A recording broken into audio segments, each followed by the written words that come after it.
Yo, what's up? In this episode of Testimony, a musician story presented by Sound Seekers, I talk to Chicago rapper Thre. Thre talks about growing up with an absentee father and how that drew him to the pen and pad. He also exclusively reveals the details of his marriage splitting up and just dealing with divorce within the Christian community, the challenges of that. He also breaks down Sirens featuring Eshon Burgundy and Mouthpi3ce, Road Rage featuring Jay Cabassa, Low Fuel featuring Kymar Garner, and Traffic Jam in the 4-song breakdown. I am Gaelika Brown, and this is Sound Seekers presents Testimony, a musician story. Start then. Let's start with your first music memory, whether it be a song, music video, or performance you heard or saw. First music memory. I would have to say, as a kid,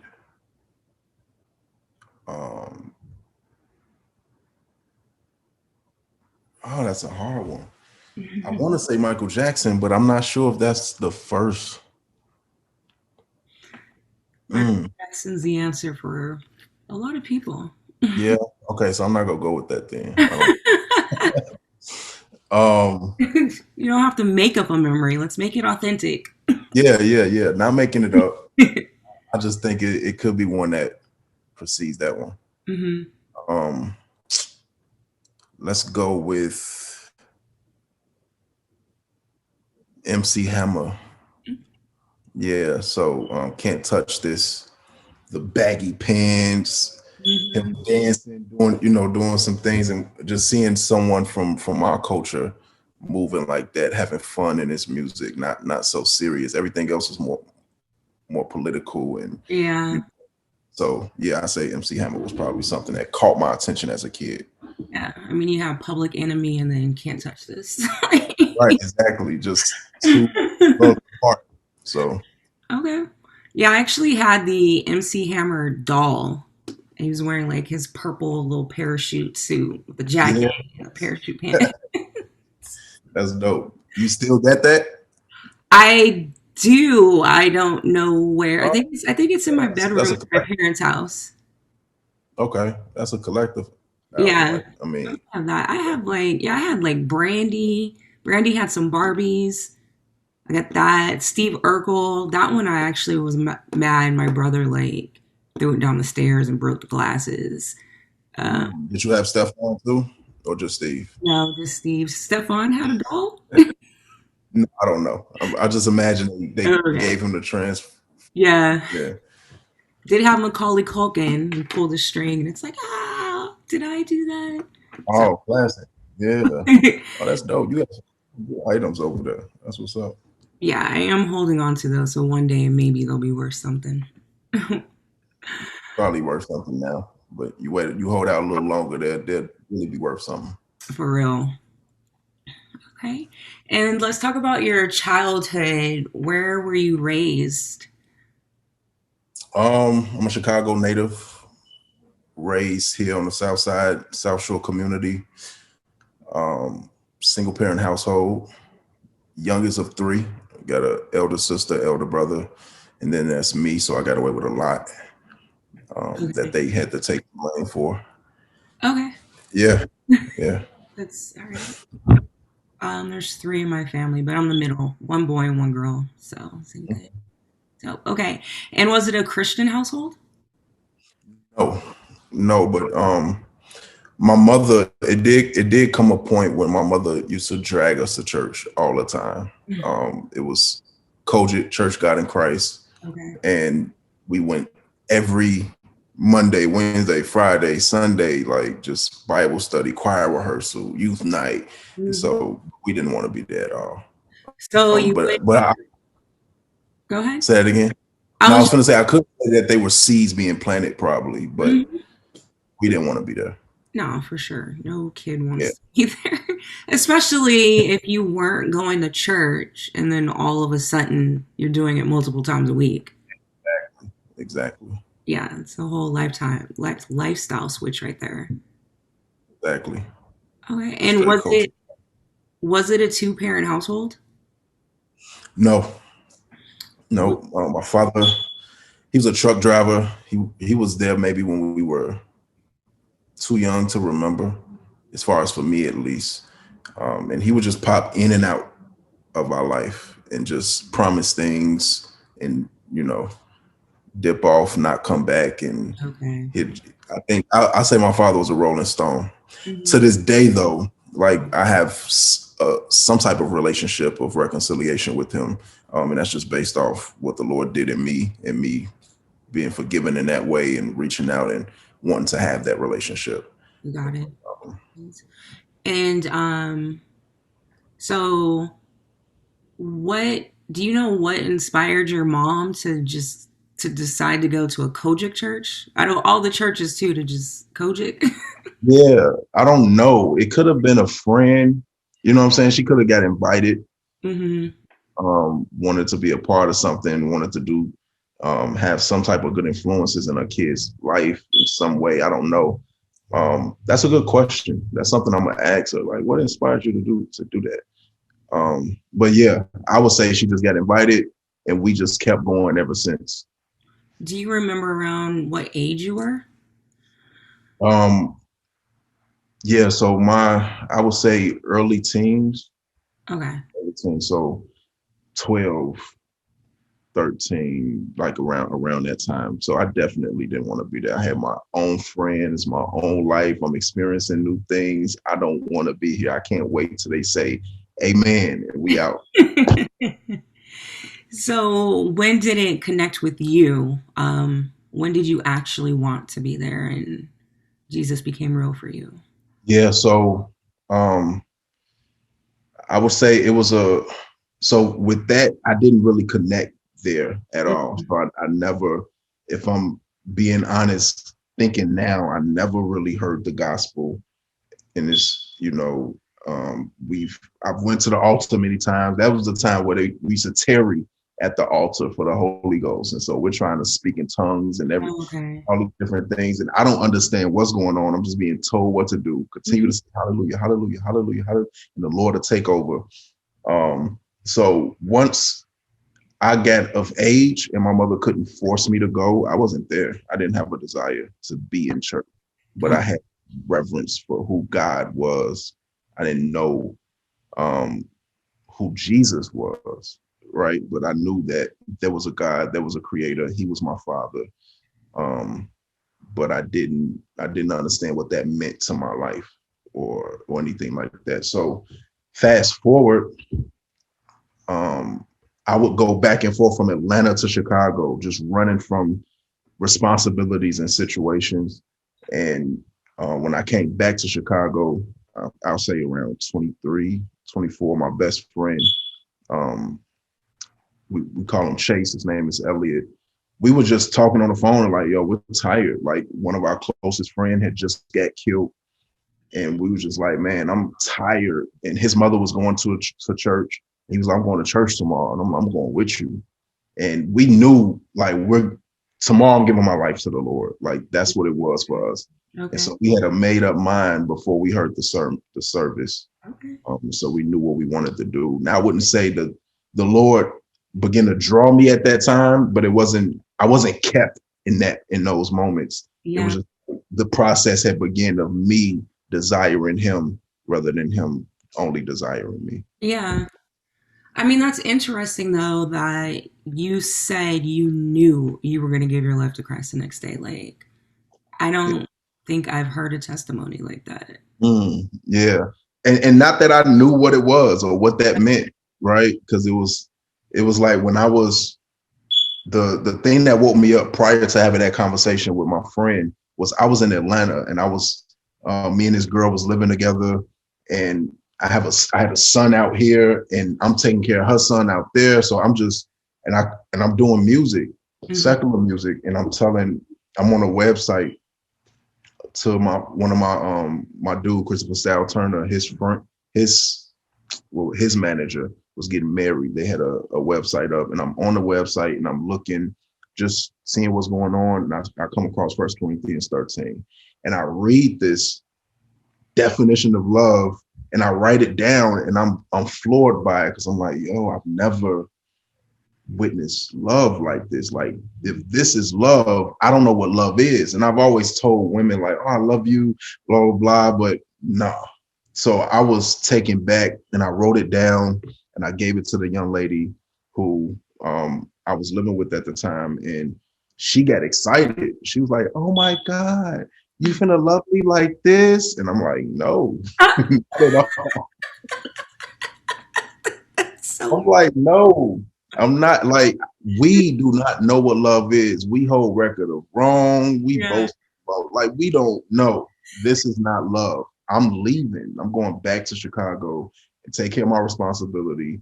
And I told the Lord, I'm like, I don't know what it means to give you a life. I don't know what that looks like. But the next woman I fall in love with, or I find interest in, I want to love her like this. But little did I know that I could do that aside from Christ. Right. I guess that was my initial, the catalyst that kind of catapulted me into a relationship with the Lord, or him just saying, okay, I hear you, son. You need me first before you can go loving some other people first in that way. Well, I feel kind of sorry for that woman. This how you gonna love me? No. That's funny. Now, here's a first for me, because when I tell this story, no one feels sorry for her. Everyone just laughs, like, oh my God, that's hilarious. You're like, oh, what happened with her? Oh my God. No, that's true. I feel sorry. I feel well, because I'm thinking it's almost as equivalent, not totally, as to, like, when someone, like a woman, thinks she's being proposed to, and the guy drops down and he's like, ties his shoelace or something. Right. Yeah. That's exactly what it was. Yeah. It's equivalent to that, because she get this note, so to speak, and she reads it as if it's a poem to her or something. Yeah. I'm just like, no, I just actually wanted to show you what love is, so you can realize that this is not what we had. Yeah. And I'm gone. So yeah, I didn't want no parts of that. So you left that relationship and got into relationship with God. Correct. Yeah. And so, okay, so around this time, you're like 23, 24. Mm-hmm. How was that journey? Were you all in, or were you kind of teetering? Like, how did that happen? Yeah. So when I jumped in, I was in, but not immersed. You know what I'm saying? It was more of I'm coming to church. I'm giving you, it was like a compartmentalizing experience for me. Like, Lord, you got Sundays, you got worship, you got Bible reading, I'll go to men's prayer. You got the things that I know you for, that you're good in. It's like if you shop or you go eat at a fast food, they're known for fish. I want your fish. I don't want your pizza you selling. Keep your pizza, give me the fish that's on your banner. You know what I'm saying? So it's like I was giving the Lord all that I knew he was an expert in, as far as what I can see. And so I was compartmentalizing them in that way. But when it came to my friendships, when it came to my hobbies and everything else, I got control over that. And so I was in that space. And then, like, my friend, though, he took off running. And so I began to experience some spiritual jealousy in myself. Like, bro, we came in here together. That was a powerful prayer. Like, that was, oh my God, like, you just held it on that scripture. Like, I don't even know what that meant, in the jealousy of seeing my friend kind of skip grades, so to speak.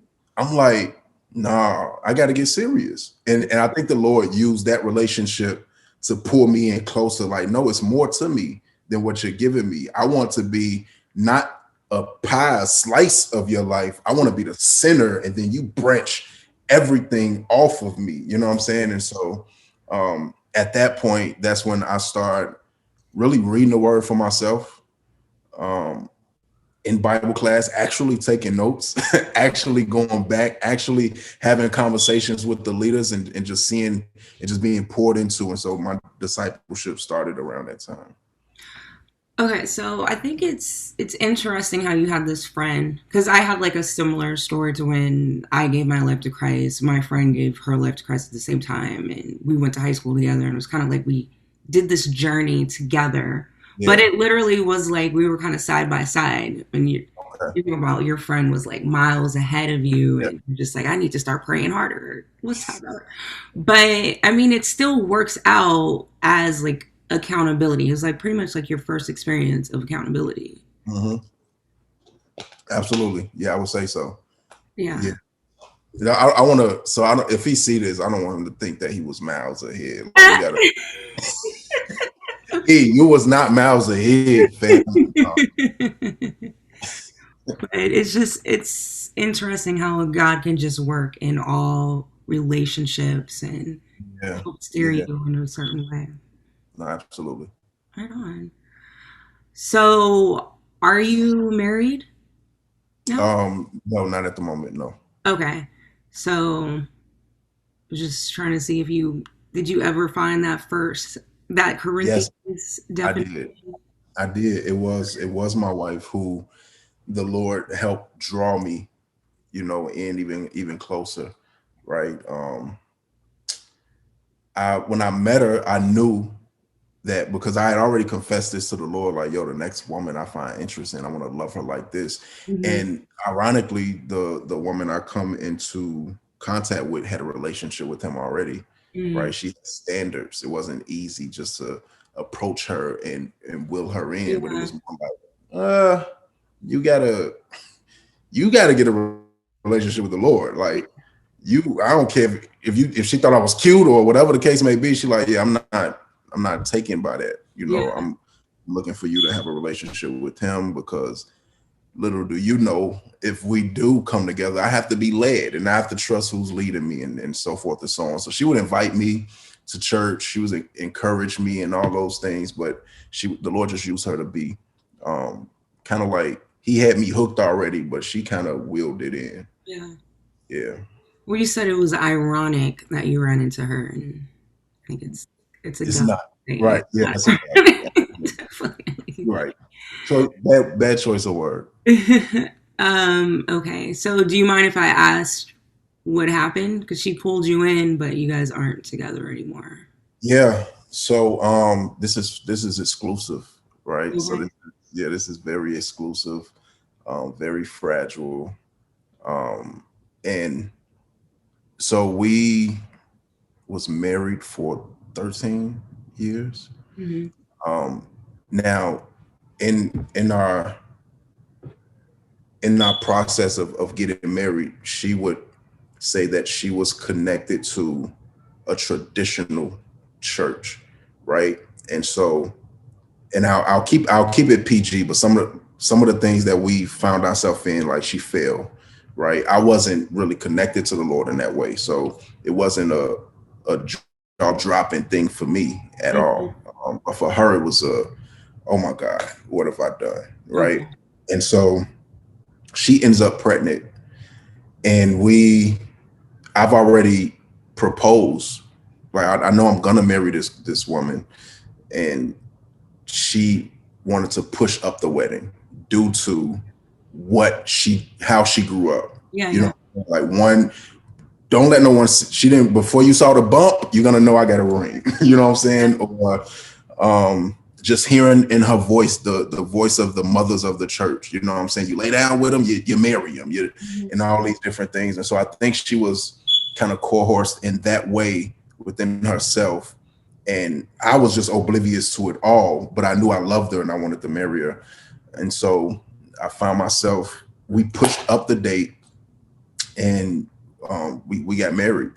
And so we in that me not being, I feel like I was immature, not ready for marriage, not ready to lead, not anything. We didn't go on we left our honeymoon and came back to my mother's house. You know what I'm saying? Like, I had nothing for this woman. You know what I'm saying? And I wasn't ready for marriage. No one set me aside and walked me through the scriptures like, yo, this is the process of what it looks like. You know what I'm saying? More of just an excitement, me knowing like this is what I asked the Lord for, me seeing I'm loved, me knowing I love her, and say, well, this is what it is. I'm not going to continue to to walk in sin. Let's get married. And so down the line, us going through everything that we went through, just knowing that the foundation of it is this, along with me not being ready and us not having and going through that process of the Lord growing me in manhood. It's a trial. Like, you know what I'm saying? It's a heavy load to carry, as long as in conjunction with a heavy load to be a part of while I'm carrying it. Mm-hmm. You know? And so I think it just weighed on us heavy. And, you know, she came to me one day and was like, it just clicked. You know what I'm saying? I feel like I don't know if this marriage was based on love more than religion.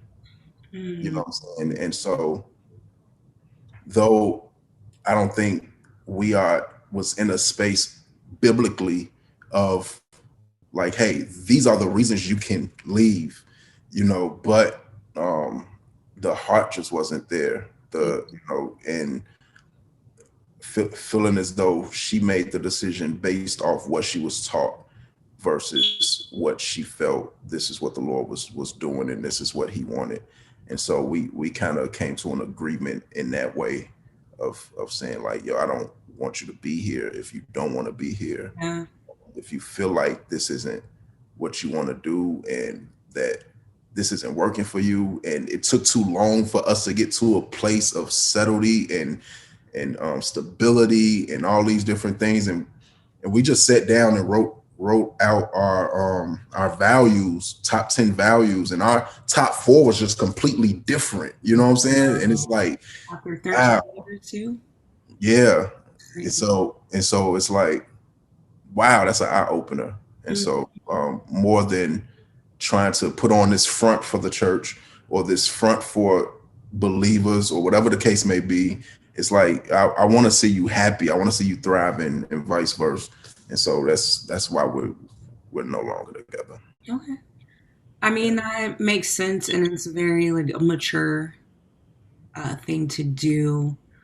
But it also seems like time I've shared this is crazy to me. Like, honestly. Well, because I didn't know if I was gonna, like, should I email her and be like, y'all don't want to talk about this, or should I just see? Because I know if you're having these conversations, you're probably doing your research, right? And so, of course, maybe in my bios you see like husband, wife, and all these different things. So I'm like, she may bring it up, but if so, maybe the Lord want me to speak on it at this time. So I think the Lord wants us to talk about this because we were talking about pretty much being married because of perception, how the world would perceive you guys if it were to come out that, you know, she got pregnant beforehand. But now you guys are at a point where you're not with each other, but you almost you're not really caring about the perception, because still there's a perception of you can't divorce unless it's this, and that. And you doesn't have any of those grounds. Exactly. Yeah. So, I mean, how do you get to a place then, like you were so worried about perception then, but you're not worried about perception now? Would you consider that spiritual growth, maturity? Like, what would you say? Yeah, I would, because God judges the heart, you know what I'm saying? And in the face of people, you know, I've seen people take sound bites and just tear it up. And it's like, man, you didn't even get the context of this. And I think because people don't know the fullness, the totality of my marriage and what we experienced and what we either went through and how we came to where we are right now, you wouldn't understand unless you knew me, you called me, and you inquired. Mm-hmm. You know what I'm saying? So I'm really not concerned about what people think, how they view things, and even what may be said publicly from this, you know what I'm saying? But I'm trusting that if you're a friend of mine, if you're a brother of mine, a sister of mine, that you would come and approach and just, if you want to know, I'm open to have these conversations. But and that's why I never came out, you know, like most people would do. When you're a public figure in any way, you feel it's necessary to share your life with people. Like, this is what's going on. But no, I don't even feel like I needed to tell people like, oh, this is what's going on. You have a few people, the inner circle, that know I'm in this space, and then you have some that don't. And and at the time I just feel like, man, it really wasn't humanistically possible for me to tell you this while I'm going through it. Yeah. So and I feel we have the right to keep some things sacred. You know what I'm saying? So and I think the pinnacle thing for me is that this is not just my information.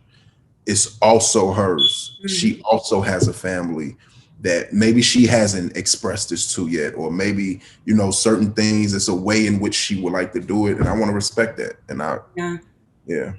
Well, I mean, you guys aren't the only people who or couple that has experienced this. That's a fact. That's a fact. Definitely. Yeah. Maybe the only few that are talking about it, Mm-hmm. but I mean, because people don't talk about that, but it happens way too often.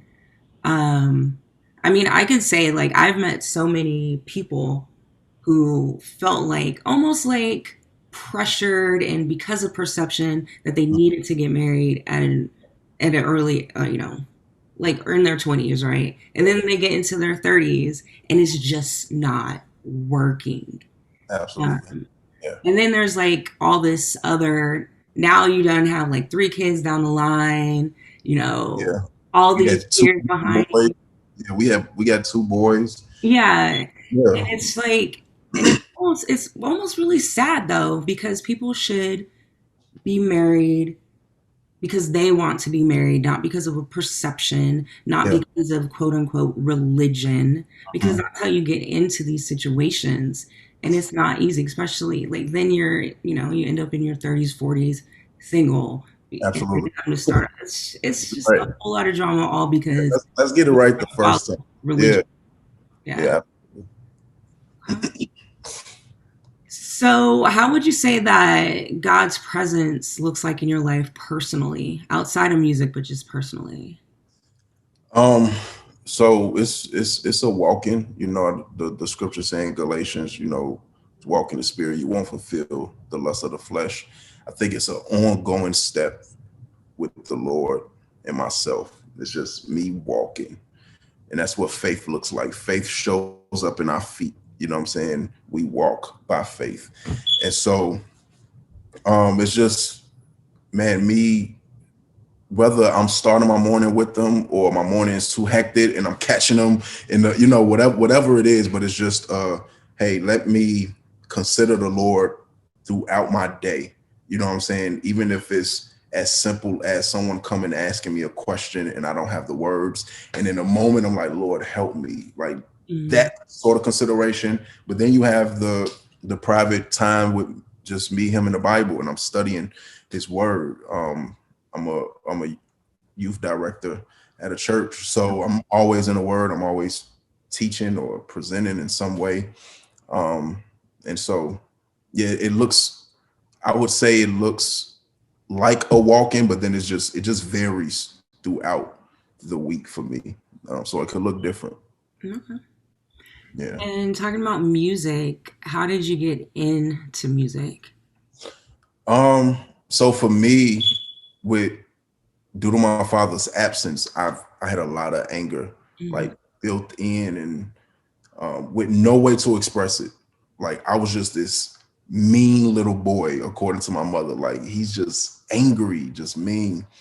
And once I realized, I probably was early teens, maybe 11, 12, and just falling in love with music, period. I realized that I had the gift to do it as well. And it started from me writing other people's rhymes, reciting theirs, and then realizing like, I can do this. So I my first song or any verse I wrote was about my father and the pain that I was experiencing. And once I realized that, I can get this off my chest like this, I fell in love with it.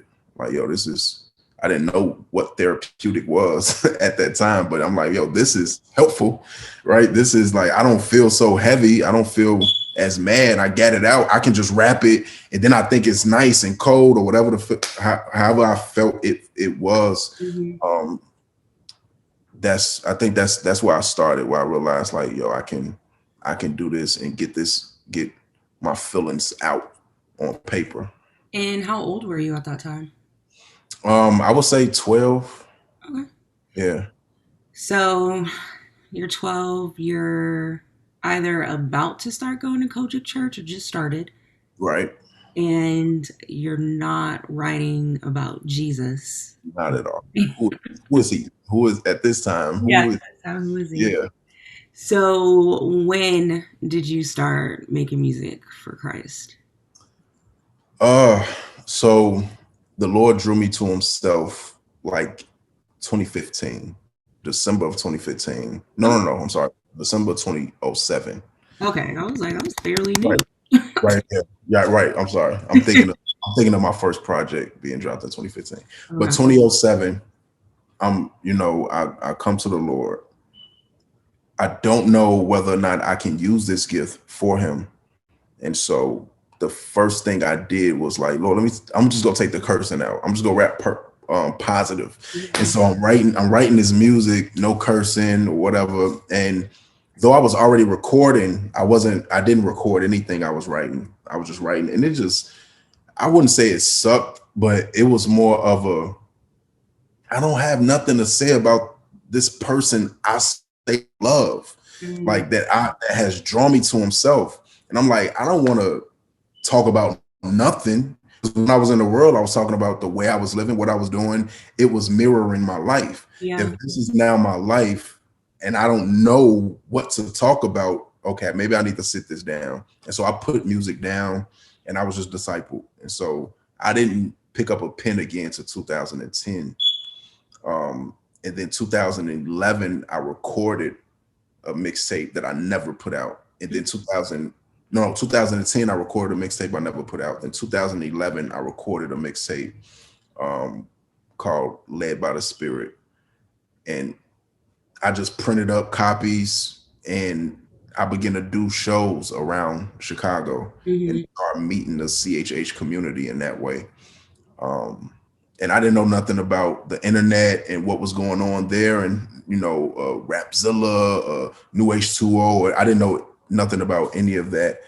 I was just doing what I was doing in my community and in the street and so forth and so on. So I would say that's when I started, 2011. Yeah. I mean, that was smart and just mature of you, even though you were newer in your faith, to have the wherewithal to put the pen down and just be discipled for like 3 years.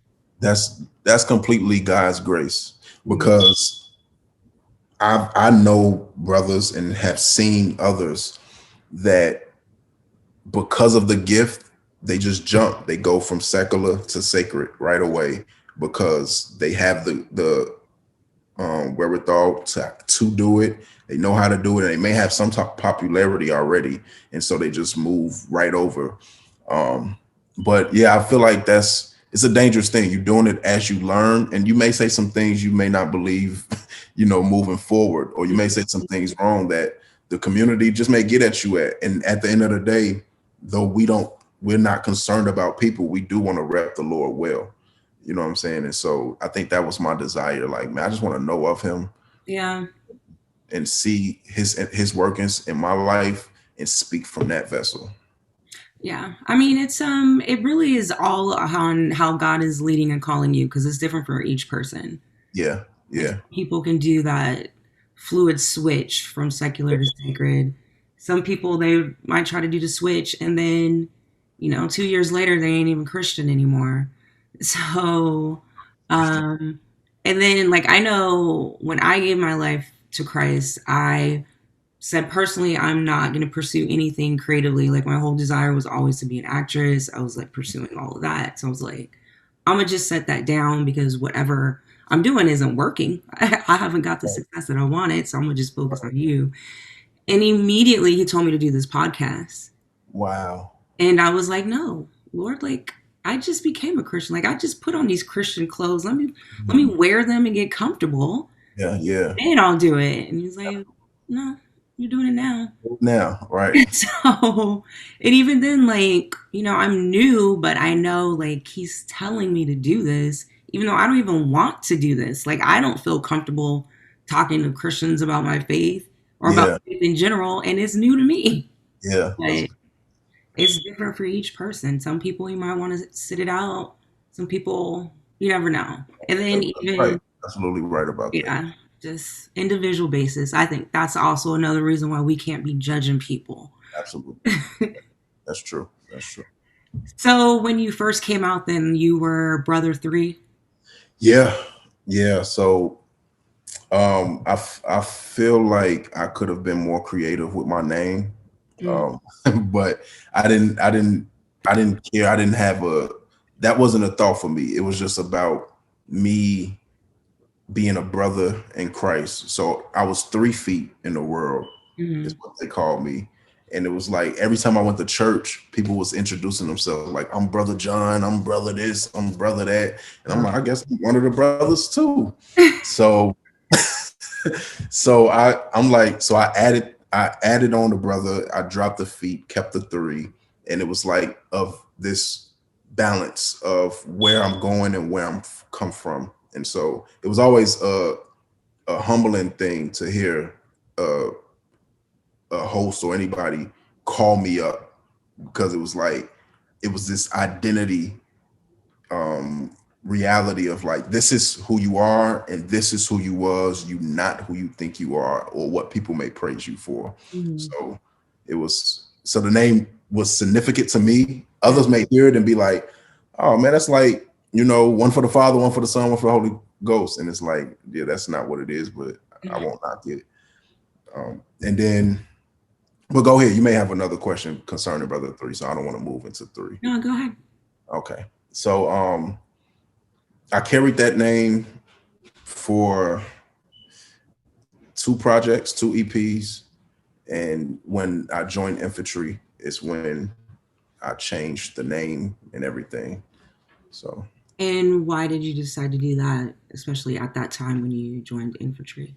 Yeah, which was crazy because Brother Thre, the Lord had put his hand on what I was doing. People knew the name, was familiar with the music. But I just felt right before I joined infantry, I blacked out of all my social media for like a year or 2016. I just made Rapzilla freshman list and then I blacked out. Oh, wow. Most people would make that list and then capitalize. Yeah.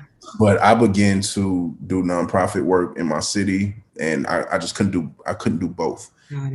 And music I was never really trying to get on with music. I wasn't trying to be this huge name at all. The Lord did what he did with it. And I wasn't done with it, but I just knew prioritizing, I couldn't do it at this moment to the effect that I would need the attention that it would need given what I was doing in the community. So I blacked out, and that's even more how I knew like this infantry move was the Lord, because I wasn't doing anything. Like I wasn't putting out music 2016, 27, early 27. It was like I wasn't doing none of that.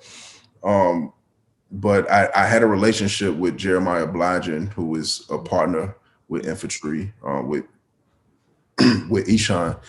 And so I think my last EP, he shared it, show love. We began to build off that. And then we were just continuously building just as friends and artists within the community. And we ended up at a conference together in Texas, Love God, Hate Sin, or Compelled to Come conference. And we was there for a weekend and we just built. We still didn't talk about nothing about joining infantry or anything. We was just building as brothers. And I just looked at my inbox one day and had a message from them that they was expanding infantry and wanted to know if I would like to meet with them concerning joining. Okay. So that's, you've mentioned Eshon Burgundy, for those who don't know. Okay. Well, I have like 2 questions.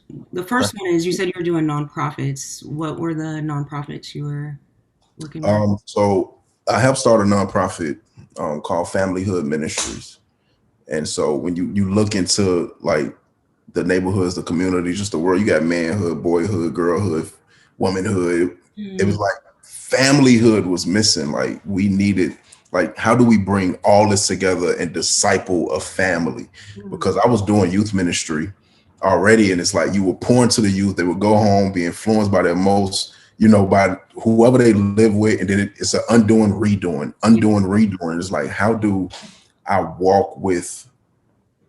we walk with a family and disciple them together? And so that was our goal.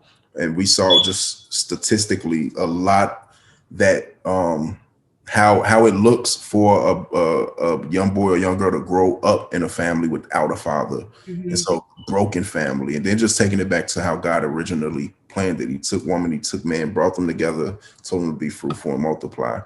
And so familyhood was the ministry that I was doing. Well, now I'm curious, how do you do the familyhood ministry? What's unique to it versus the manhood and the womanhood? Yeah.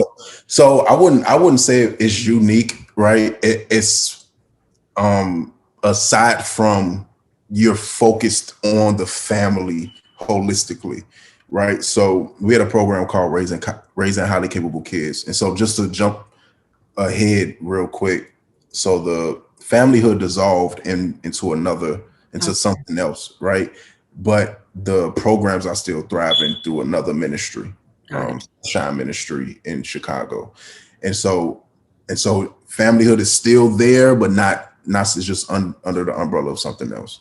But Raising Highly Capable Kids is a program where parents are trained through the 40 developmental assets that Search Institute found is needed, right, for parents, for children, or whatever. So we started. That was our first. It wasn't one of our initiatives, but we was trained through this particular program, and then we brought it to Chicago. And so we would take them through a 13-week course, and we deal with things like children feeling safe in the community, being a part of some type of outlet in the community, whether it be in church or whatever the case may be, feeling safe at school, safe at home, but actually digging into the parents' childhood and why are you like the way you are? And do you now parent the way you were brought up, so to speak? And so just wrestling with these things and seeing people grow from that. We graduated parents. And the incentive, not initiative, but the incentive for them graduating was that we would take their family on like a weekend staycation, right? And so now the family get to come together. And then I created something called FAM, which was Family and Meals. And so every week the families would come together. We would cook, no phones, no nothing. And so the parents would cook. We're playing games, and they're sitting at the table, and we put some questions on the table, some question starters for them to have like real conversations and just dive a little deeper as a family. And so I wouldn't say it's unique from like womanhood, manhood, boyhood, girlhood, but the uniqueness of it is that collectively the family is trying to thrive together. No, that is amazing. That's cool. But I'm also curious how, like, I would just think it might be challenging to find parents to commit for 13 weeks. Yeah. So you got to have some type, he who winneth souls is wise, right? So you have schools that have parent groups, right? So our end was through the school system. And so we would partner with schools. They already had a parent community. We would introduce our program through the parent community, and the word would get out. They would commit. And I mean, they loved it, actually. You know what I'm saying? It was something that they were. And what was so dope about the program was that once you finish the program, you now can teach the program. So now it's peers seeing peers, grow in that way. And now, like, oh, that's Karen standing up there. Next year, girl, I'm gonna be up there doing the same thing. But just having that type of excitement. And then they graduated. Some parents have never graduated from anywhere, right? And so having a community come together, having your children come out and seeing you in a cap and gown graduating from this program is a beautiful experience for some people.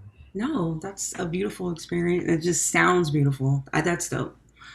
Okay. So now going back to infantry. Okay.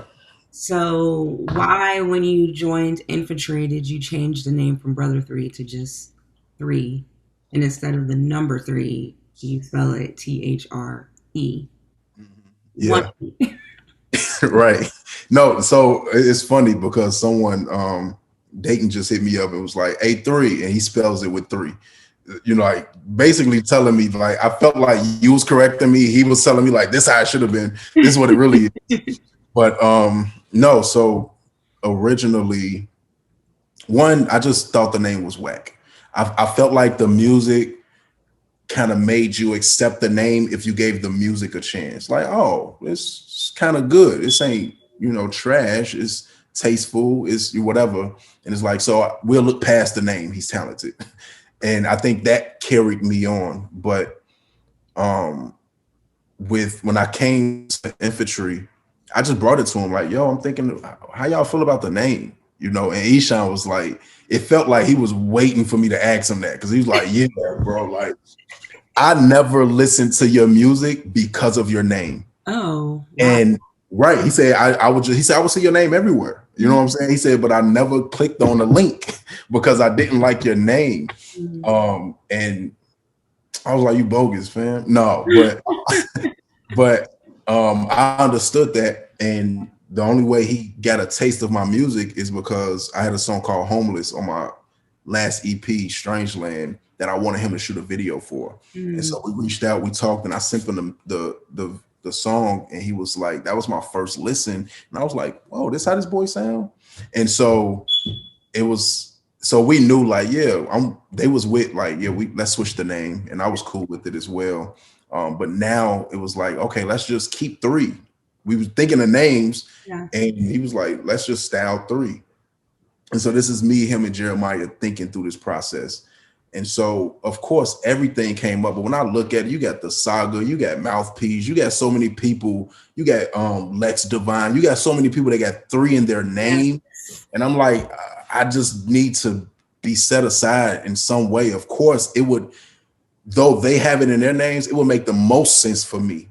But I wasn't the first one. You know what I'm saying? So I just didn't want to make it that easy. THRE. But when you do research and you find out the original spelling of three, the old English way to spell it is THRE. And so that's why I went with that. Yeah. And let's talk about the current or most recent project, Traffic. It's been out for a little while now. Yeah. Why the title Traffic? And yeah, let's just talk about the whole concept.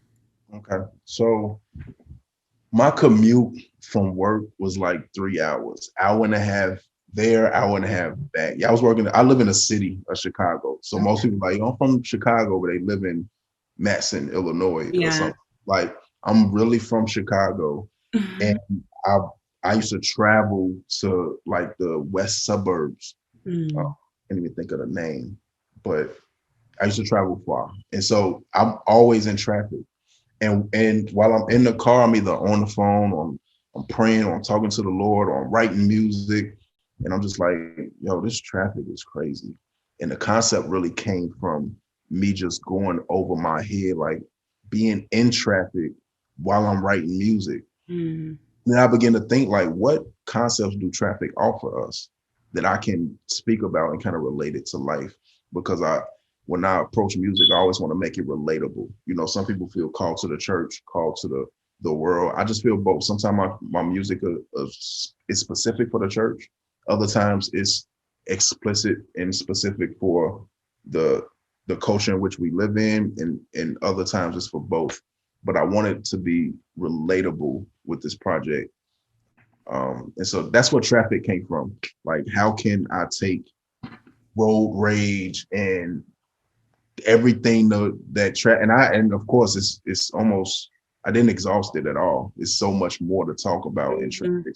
You may get a Traffic 2 from me, but yeah, that's where it came from. And I want to move on to the 4-song breakdown, where the artist raps or recites a verse and discusses what's going on between the lines of the song story.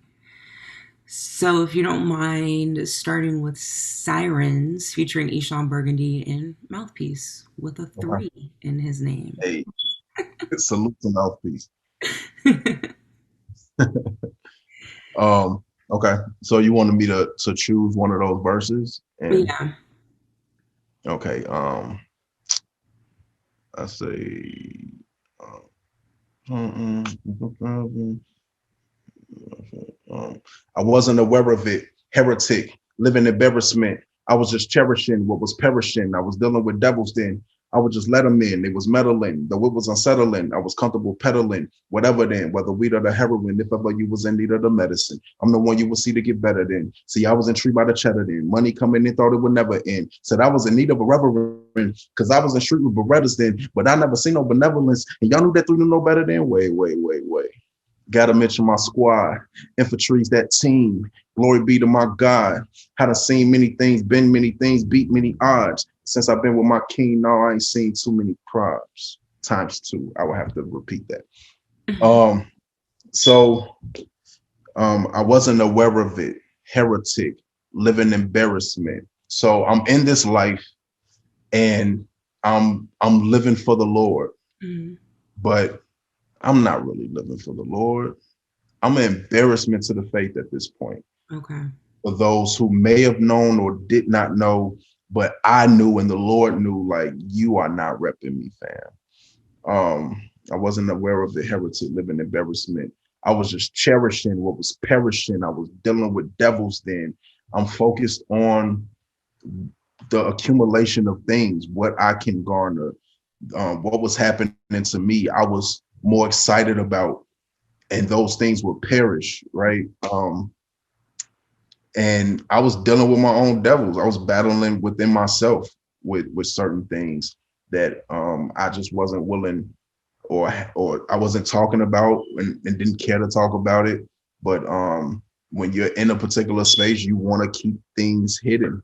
Yeah. You know what I'm saying? So you can continue to thrive. Why mess this up right now? Let me just continue on. But you're hurting yourself in the process. Dealing with devils then. Wait, I wasn't aware of it. Heretic living with devils then. Embarrassment. I should have chosen another verse. That verse too complicated. I wasn't aware of it. Heretic, living embarrassment. I was just cherishing what was perishing. I was dealing with devils then.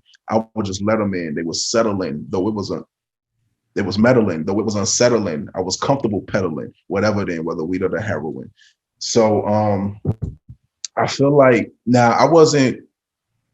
Here's where you have the uniqueness of being able to bounce between, I'll say, time spans in your life, right? Because I wasn't selling drugs or anything in the face, Yeah. but it was still while I'm dealing with my demons and what I'm dealing with, I'm just jumping and giving you like flashes of my life as I'm rapping. And so though, like, it was the enemy that was presenting me and giving me the opportunity to sell drugs and to be good at it. Like, I never went to jail for it, right? But this was something that I did. And but I was comfortable with it. I wasn't, saying like, oh, I want out. I don't want to do this no more. At the time I was doing it, I was thriving in it. I wanted to do it. And yeah, they was meddling with my life in the midst of that, but I was okay with it because I was getting something and giving something. Like, if you ever listen to a DMX Damien song, Yeah. You know what I'm saying, where he's talking to the devil and it's like, yo, I ain't asked you for nothing. He's like, yes, you did. When you allowed me to give, like, you didn't say nothing when you took it. You actually said yes to me. You know what I'm saying? And so yeah, that's the process with that. You want me to go through the whole verse? Yeah, I mean, it's up to you. So I love that whole flow pattern too. So Okay. yeah, it's up to you because we have 3 more songs. So Okay. Well, I'm gonna stop there because but yeah, that's kind of like the progression of that is that, hey, I am in my life, in parts of my life, I've been an embarrassment to the faith. Before I came to the Lord, I was comfortable in what I was doing, and I knew it was evil, and I didn't care. I progressed. I ran into people that at least prophesied to me or told me, like, you need the Lord. Like, hey, while you still got breath in your body, give it to the Lord. And I ignored them. Like, you know, and that goes to the bar where I'm saying people saying I needed a reverend. And that wasn't, you know what I'm saying? And it's so people, I've come across so many people before I even had given my life to the Lord that it was like, I'm tired of this. Like everywhere I go, someone's like, young man, can I talk to you? And I'll be on the street. It ain't happening in a church. Yeah. I would literally be on the street and they would be like, the Lord wants to use you. And I'm just sitting there like, oh my God, lady, come on. Like, I don't have time for this. Yeah. But the Lord was just continuously using people to speak into my life, and just little seeds was planted. And I'm so grateful for those moments now. Let's move on to Road Rage featuring Jay Cabassa. Is that how you pronounce his last name? Yeah. Okay. Yeah. Did you want me to tell you why I chose them on that other record, or just? I do, but I'm also afraid of the internet connection. Okay. No. So where you want to go? Go ahead. Jay Cabassa. Yeah, let's do Road Rage.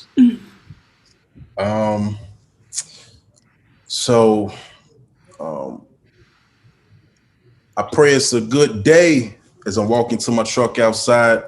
Lord, I know you're with me as I come outside. Please, I ask you, give me the grace to love people and show kindness to the one who does evil, knowing I'm far from good. Without you, do evil, I probably would. No, I probably should. Pray for those on the road today. It's my prayer to the Lord as I drove away, headed to a Lakeshore Drive. Wait, I got to put my seatbelt on to make sure I'm safe. I hit the stop sign, a kid on the corner beating his drums, looked my way. We locked eyes. He needed change, wanted something to eat. He's only 12 years old, and that's something to see. Dang. And even though it's nothing to me, I gave nothing. I pulled off, sucking my teeth. Sheesh. Road Rage, what I wanted to do with these concepts is take what was obvious and kind of twist it a little bit. And so Road Rage is how we treat one another, but I wanted to make it look like everyday life. Yeah. Right. And so in Chicago, we have what we call the Drummer Boys, and they be on almost every major street corner, especially in the summertime. Right. And I think I wanted to paint a picture of the believer who starts his day and jumps in his car, and it's like, he's sinful, she's sinful, but we finna hit a road where we know potential rage can happen. Mm-hmm. And it's simple, you know what I'm saying? Like, you know, do unto others as you want them to do unto you, or an eye for an eye, a tooth for a tooth. Like road rage is a great example, 21st century, you know what I'm saying? Like, this is what it looks like for us when we're on the road. You give me the finger, you get the finger. I cut you off, you cut me off, and so forth and so on. So I wanted to take this record and make it and just bring it down, like not make it so predictable in a way where it's like, oh, I see road rage, I know what he about to talk about. So I took this approach of, okay, I'm starting my day, we getting into the car and I'm praying. And I'm talking to the Lord, like, be with me, because I'm probably going to encounter some people that I would not want to be so nice to. And without you, I won't be. So let me even pray for them. Mm-hmm. And then even though I'm trying to do this, I'm not even attacked, or I don't have the type of collision I think I'm going to have. I'm praying for this type of collision, but here I am, and I'm challenged in my giving. Yeah. I'm challenged in my love towards people who are without. And so I hit the stop sign and he asked me for change and we lock eyes and I got it. And it don't mean nothing to me to give it. Yeah. And I'm like, come on, shorty, you need to be out here doing something else. And And so I wanted people, because I know that happens often with people. And we'll blame it on the light. Like, dang, it's real. I ain't got it. I ain't got time to even give it to you. I blame it on that, but it's like, fam, if you want to give them something, you can pull over, you can make that happen. Yeah, it don't have to happen in that moment. Oh, it's red light. in my car earlier. I was hugging my horn, telling you to come here. With other cars that ain't giving you nothing. It's like, so I just feel like that's a real thing, and that's been the response I get from that record. Like, yeah, bro, that happens to me. You know what I'm saying? The next verse, you pull up to a gas station and someone's knocking at your window, like, "Can I pump your gas?" And you like, "No, I'm good." And it's like, is that gonna hurt for him to pump your gas a few dollars or whatever? So yeah, I felt like that was a tasteful way and a challenging way for us as believers to really reflect on the things we may do to people and how we treat people. And we ought to treat people like they us. You know what I'm saying? Well, no, that's real. I mean, I've definitely been in that situation. I'm not gonna lie. Especially the whole, the light changed. I saw you laughing a little hard with that. Like, that just happened yesterday to you, didn't it? Within like the last couple of weeks, I'd say, at least. Right. Yeah, I definitely have been there. And I've also had the moments where, like, walking away, I felt convicted and I did circle back. I'm like, okay. Yeah, that's good. I got you. So I think it's just so easy to just say no, like, unconsciously, even if you haven't. Like, it's almost like you were trained. I kind of feel like I was trained as a kid because I'm so used to, like, my parents being like, "Oh, I ain't got it." Hearing them saying, it's like, "Oh, that's what we say to these people." Right. And so automatically I would be like, "No, I ain't." You know what? I actually do have some change. Actually, I got some bills up in here, you know? Yeah, right. Yeah, and that's good, man. I think, we should be cautious, right? Especially women. You should definitely be cautious when you letting your window down and handing stuff out. Like, make sure it's broad daylight. Make sure you know, maybe somebody in your car, maybe you let your back window down here, you know, right in your face, but just be cautious and careful with doing it. But I mean, you're doing it from the heart. I think the Lord got you. Yeah, he does. And I mean, I've also been in situations where I probably have been taken advantage of and then almost felt bad. Like, how dare they? But then it's like, you know what? That's them. That's them. That's between them and God. I did my part. So, but people will kind of seek you out, especially if you're like driving around with me with like a grateful sticker on my car. And they're like, "Do you know the Lord? Like, can I get this?" He's just driving this whip, and it's like, "Oh, okay, I could definitely hit up for something." All right. Low Fuel featuring Kymar Garner. Kymar Garner. Yeah. This is one of my favorite records. When I heard the beat, I knew exactly what I wanted to do with it, and I knew she was the one I wanted to do it with. So she's a fellow Chicago artist, good friend of mine, and beautiful voice, right? When I heard it, I'm like, I knew I wanted to do a record called Low Fuel. I didn't have a beat, but when I heard the beat, I was like, this is it, because I wanted it to be like this worship. I knew it wasn't just going to be me on the record. Yeah. And then I wanted it to lead with the worship. Usually we'll put that as artists in a hook. We'll put it back end of our album. Yeah. But I wanted you to listen to this and be like, is Thre even going to rap? Yeah. You know, that happened. Yeah. I was like, wait a minute, is this an interlude? Where's he at? Yeah. And so, but I wanted to capture the individual as metaphorically the car itself that runs low on fuel, and then in our running low, blame God. And you know, I was like, I've done all I can do. I've been doing me. Like, why do you have me empty? You know what I'm saying? And so let me see what I say in that record. I gotta have these records like right here pulled up.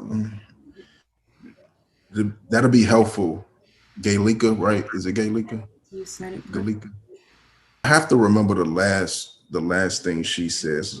But I got it right here.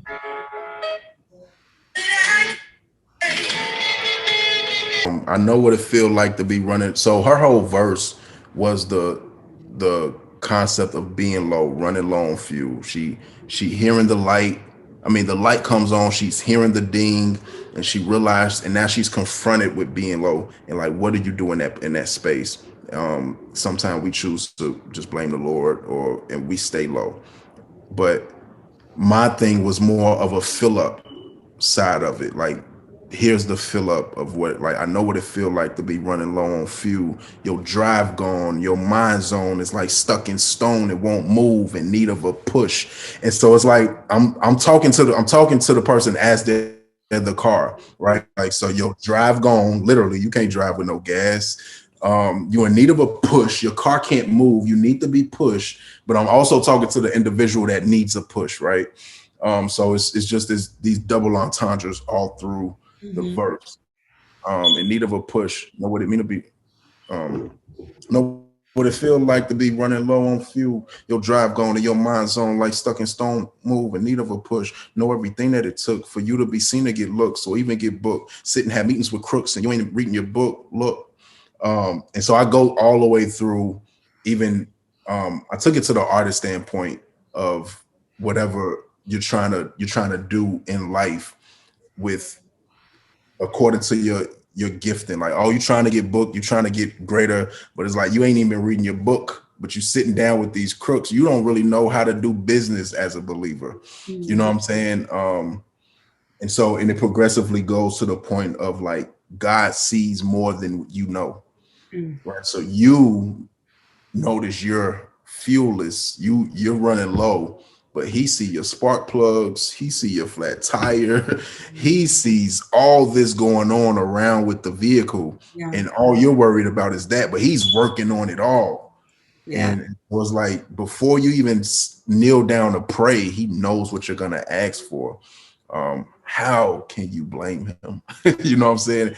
How can we fix our hearts and posture it in such a way to blame him when he's the one working on the vehicle before we take it to the shop? When he's the one, you know what I'm saying? And so that's the visual I wanted to give with that. And so if you've seen the video, I kind of took 3 situations of a boy being bullied in school, a guy working at the school, but he's working for lower wages. He's not getting all that he wants. A mother who's just a single mother and she's just running wild with her children, but the Lord sees it all and he's there, and just call on him. Don't blame him. Yeah. No, that's dope. I really love that track. I love how you had the worship in the beginning too, because it almost, like, literally right when I was thinking, like, is Thre honest? Is this an interlude? And as soon as I went to look, then you jumped on, and I'm like, okay, he jumps on halfway, right in the middle. Okay. Yeah. That's dope. Thank you. You're welcome. Traffic Jam. I love this record. It's different for me. I think it's different for CHH, period. Like, when you listen to it, it's just a whole different vibe. But I wanted to have like this upbeat record where I'm talking about some serious things. And though we're in Traffic Jam, I wanted to play on the words like, no, this is my jam while I'm in traffic. You know what I'm saying? This is the thing that gets me through traffic, and so I say some things that's like, oh yeah, that is kind of crazy. Let me see. Definitely the beat is like, it's a bop for in the car. Like, I literally was in like traffic listening to it. Turn this beat up like you can. Yeah. No, thank you for even listening to it in traffic, because that's the experience I wanted people to get, like sonically, beats around, like in a way that won't make you feel like, oh, turn this off, I can't listen to this in the car. But if you ride to it, it hits different. Yeah, well, definitely wasn't planning on being in traffic, but it just went that way. Of police brutality in this, right? So this my jam, though they abusing authority, and normally they do it right on the cam. And it's like, but forget that. This my jam. It's like, so I'm making mention of something real quick, and before you can settle in it, I move from it. You know what I'm saying? So I wanted to take you to highs and lows on this record when I'm talking to you seriously. Like, so if you rather take the scene, can't nobody make you leave. Basically, if you rather look at other people's grass than tend to yours and rake the leaves, I'm here to shake your tree.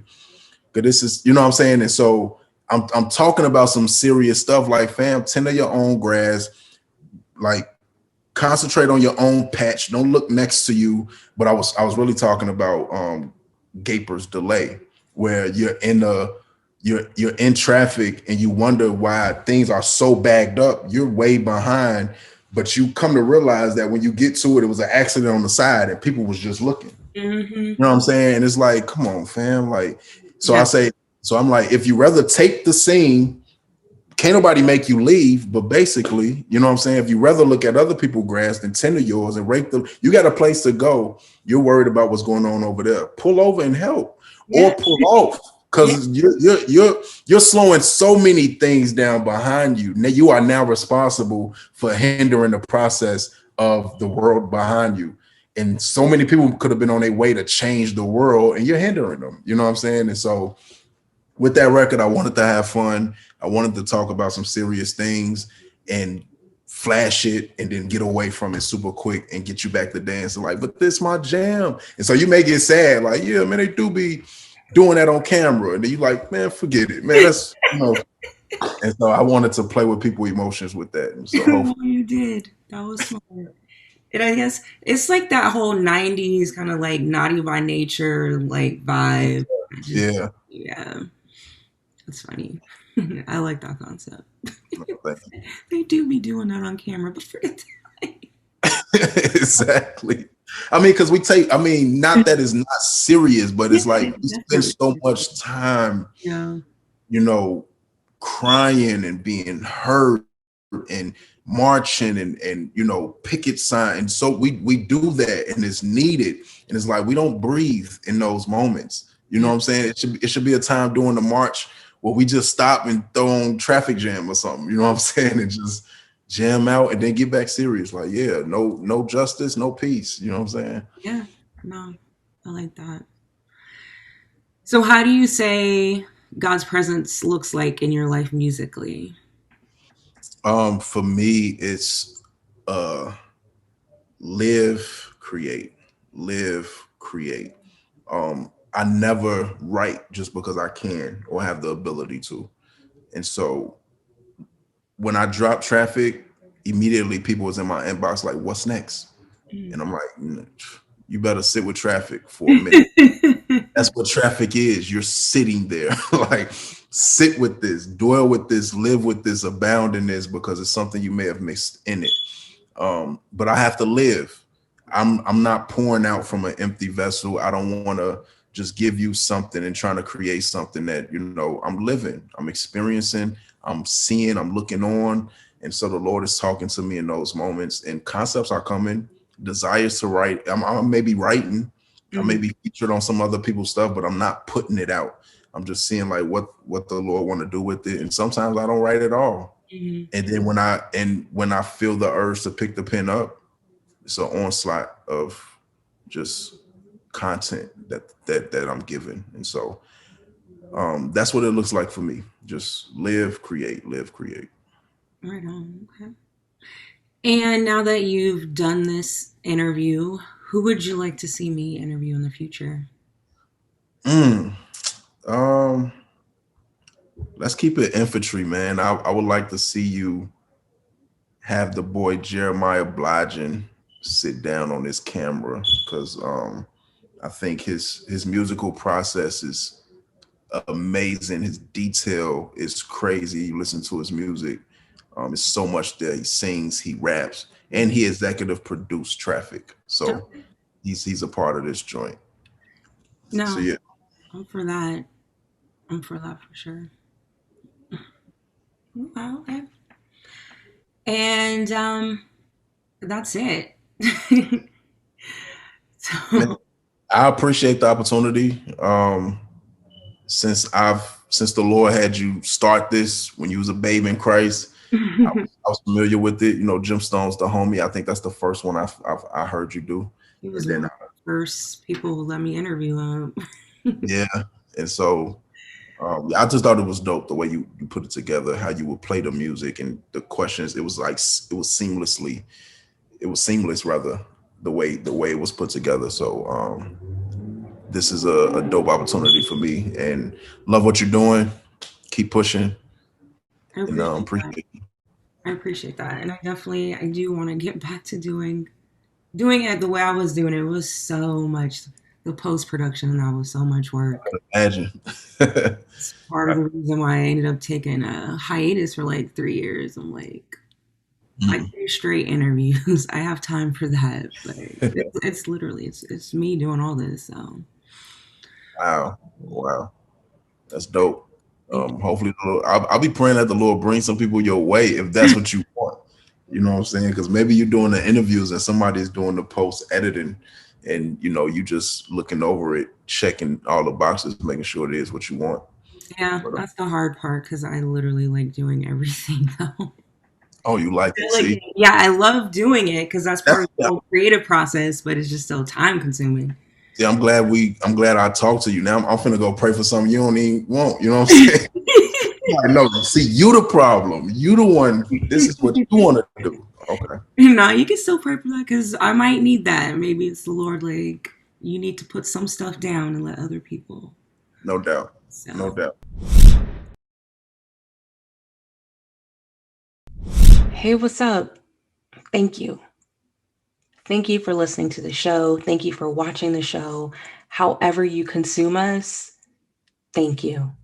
Please subscribe to the show. And if you really enjoy the content, please leave a review. It really does help with the ranking of the show. And if you want to go an extra mile, share the show. Share this episode. And for all things testimony, visit TestimonyStoriesDotCom. Until next time, I'm Gaelika Brown, the music lover constantly seeking positive music.